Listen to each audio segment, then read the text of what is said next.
Bonjour tout le monde, c'est Romilou qui est avec vous aujourd'hui. Alors pour une série de vlogs particuliers, puisque je réponds à un tag qui a été fait par Claire Duval il y a plus de 6 ans maintenant et qui répond en fait à une youtubeuse australienne qui a une chaîne qui s'appelle Avalon. Et donc j'ai demandé à Claire bien sûr si je pouvais relever ce défi et ce tag qui en fait se compose de 29 questions. Alors vous allez voir, c'est très sympa. Moi je vais vous faire plusieurs vidéos parce que je ne souhaite pas que ce soit trop long. Donc là je vais répondre à 5 questions et puis comme ça on sera ensemble pour 5 ou 6 vidéos. Alors l'idéal ce serait que je puisse être face à vous pour vous le faire parce que je vais pas mal parler, vous montrer des choses, mais pas mal parler pour que vous puissiez aussi me connaître, mieux me connaître. J'ai décidé de faire ce choix, voilà, de parler un petit peu de moi à travers ce challenge. Bon, pour des tas de raisons, je ne vais pas le faire face caméra, même si ça me ferait très plaisir. Mais voilà, donc vous allez apprendre à mieux me connaître. Alors, la première question, je vous les mettrai en barre d'infos, c'est qu'est-ce qui vous a amené au tarot et quel âge aviez-vous? Alors, en ce qui me concerne, j'ai commencé à m'intéresser au tarot avec le tarot de Marseille.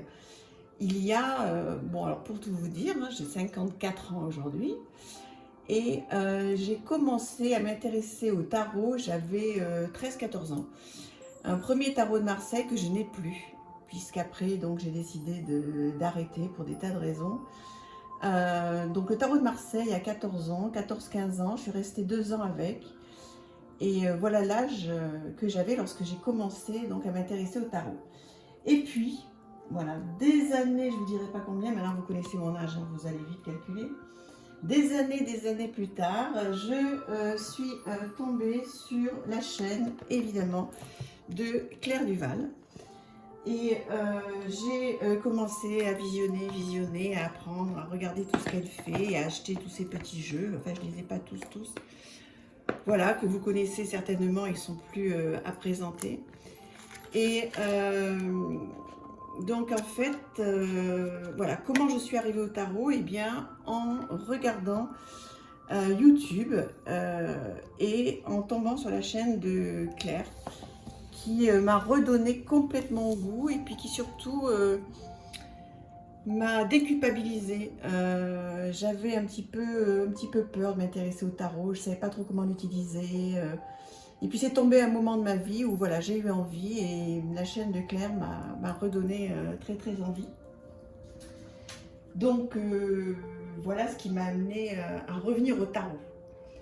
Deuxième question, quand avez-vous acquis votre premier jeu de tarot? Donc je viens de le dire, j'avais 13-14 ans, c'était un tarot de Marseille. Et ensuite, je suis tombée sur complètement dingue de tous les jeux d'Arcana Sacra que vous connaissez tous. Alors là, j'en ai sorti juste quelques-uns. Il y a des tout récents, des plus anciens. Oui, Arcana Sacra m'a fait complètement craquer au début. Donc voilà, il y avait d'autres maisons d'édition aussi. Mais voilà, donc tous les jeux d'Arcana Sacra. Pourquoi même si maintenant je suis un petit peu moins fan d'Arcana Sacra, même si, attention, hein, c'est un travail merveilleux, tout est beau, une qualité incroyable, les boîtes sont soignées, c'est magnifique, mais c'est vrai que maintenant je me retourne beaucoup plus vers des jeux auto-édités. Mais voilà, ça m'a vraiment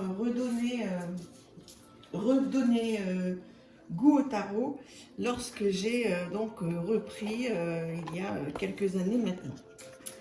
Ensuite, la troisième question, c'est êtes-vous plutôt Rider-Waite-Smith ou Thoth? Alors là, définitivement, je suis Rider-Waite-Smith. Et d'ailleurs, je me sers beaucoup de ce jeu, alors qui n'est pas un vrai Rider-Waite-Smith d'ailleurs, pour le coup. C'est le tarot de Marseille Waite, d'Emmanuel Iger. Mais voilà, moi j'ai vraiment besoin d'abord d'avoir les mineurs qui soient illustrés. Et le tarot de Thoth, je n'ai pas du tout démarré encore. Donc, s'il y a des gens qui regardent cette vidéo et qui connaissent le tarot de Thoth, ben dites-le moi. Qu'est-ce que vous pourriez me conseiller comme jeu pour démarrer avec? Parce que ça m'intéresse de commencer et je ne sais pas trop encore comment faire. Donc, je suis décidément bien Rider-Waite-Smith et pour le moment, pas du tout Thoth. Quatrième question, quel type de lecteur de cartes êtes-vous? Alors, moi je suis une lectrice de cartes pour le développement personnel. Et pour ça, je vous ai sorti plusieurs livres dont je me sers. Alors, j'en ai tellement. Un jour, je vais vous faire une vidéo. Dites-moi si ça vous intéresse sur tous les les livres que j'ai. Alors, que ce soit d'exercice, que ce soit spirituel. Enfin, j'ai plein de livres à votre disposition. Mais pour répondre à la question, quel type de lectrice je suis avec les cartes? Eh bien, je suis une lectrice qui tire le tarot avec l'envie derrière de me poser des questions, d'avancer, etc. Ce livre est très bien fait.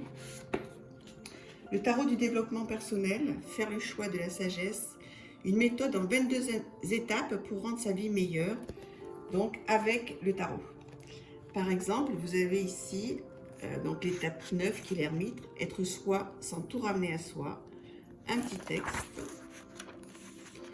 voilà, des questions qui s'y rapportent, comprendre le principe philosophique de l'ermite, donc il y a un petit peu de lecture, un petit peu de travail, et ensuite donc des affirmations et des questions. Voilà, j'adore ça. Donc, la mise en application de l'ermite. Voilà en fait la lectrice de cartes que je suis. Ce n'est pas du tout dans un but de divination, mais dans un but de développement personnel. Donc, ce livre est top. Celui-ci de Jenna Blossom, il est très bien aussi. 30 clés pour illuminer votre vie. Je vous ai fait une vidéo, vous pouvez la voir, qui est entière et qui est dédiée à ce livre.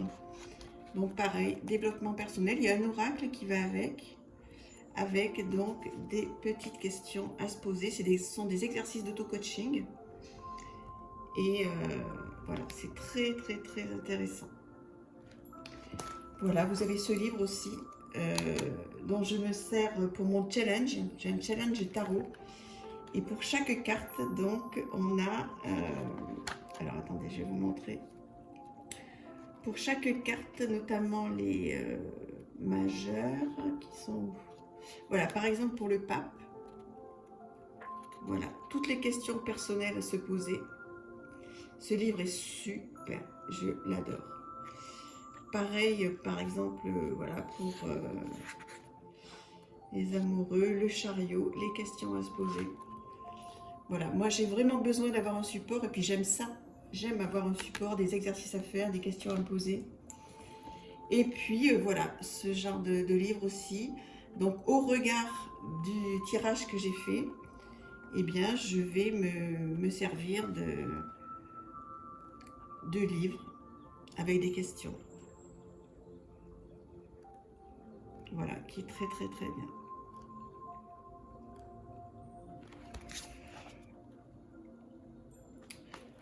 Voilà donc pour répondre à quel type de lecteur je suis, lectrice.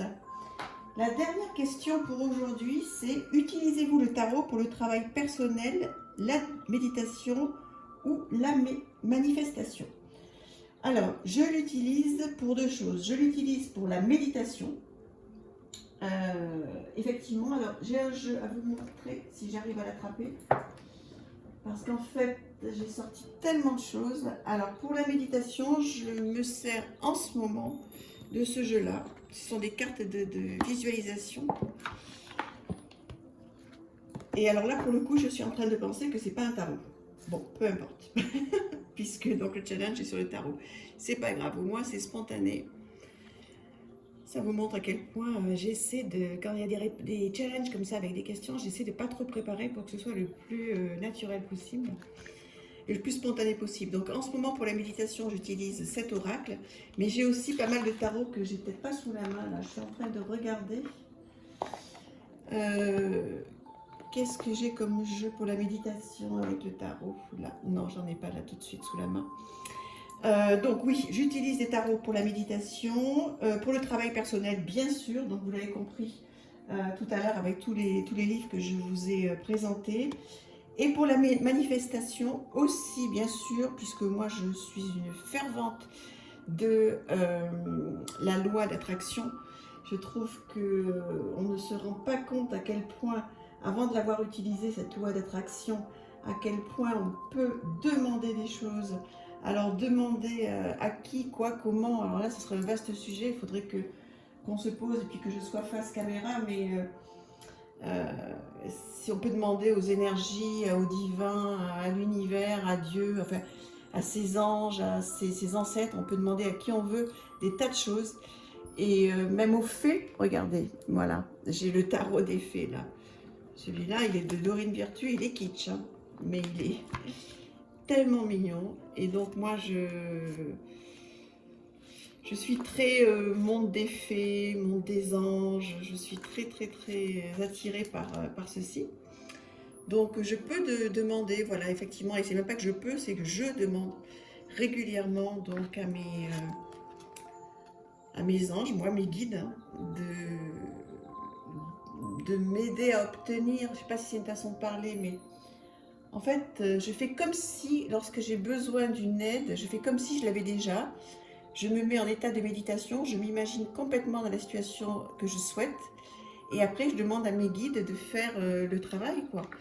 Qu'ils fassent en sorte d'être près de moi, de m'aider et de réaliser mon rêve. Et si vous saviez à quel point ça marche, mais c'est incroyable. Il faut juste avoir l'énergie, avoir envie, s'y connecter. Alors ça met du temps, hein. Moi, quand on m'a parlé de la loi d'attraction avec le fameux livre, comment s'appelle-t-il? Le Secret. Bon, j'ai trouvé ça intéressant, etc. Mais bon, demander à l'univers qu'on ait une Porsche rouge en bas de chez soi, en restant sur son canapé, ça j'accroche pas du tout. En revanche, demander à l'univers quelque chose de très fort, mais quand on se met en action pour l'obtenir après, qu'on fait des choses pour l'obtenir, qu'on travaille sur soi pour l'obtenir, et une fois qu'on a fait tout ce qu'il faut, et bien donc demander à l'univers, à vos anges, ou à qui vous voulez, de faire ce qu'il faut, quoi. Ça fonctionne. Donc voilà pour les 5 premières questions de ce challenge. J'espère que ça vous a plu, voilà. Et il y en a mais plein d'autres à venir. Vous allez voir des choses plus légères, plus lourdes, plus personnelles encore. J'espère que ça vous plaira. N'hésitez pas à me le dire. Je vous embrasse très fort. Alors normalement, il n'y a pas forcément de jeu qu'on présente avec. Mais moi, comme je suis je ne suis pas face caméra, je trouvais que c'était un peu plus vivant, un peu plus sympa pour vous d'avoir des jeux, quoi, à regarder en même temps que je parle. Je vous embrasse. À très vite. Merci.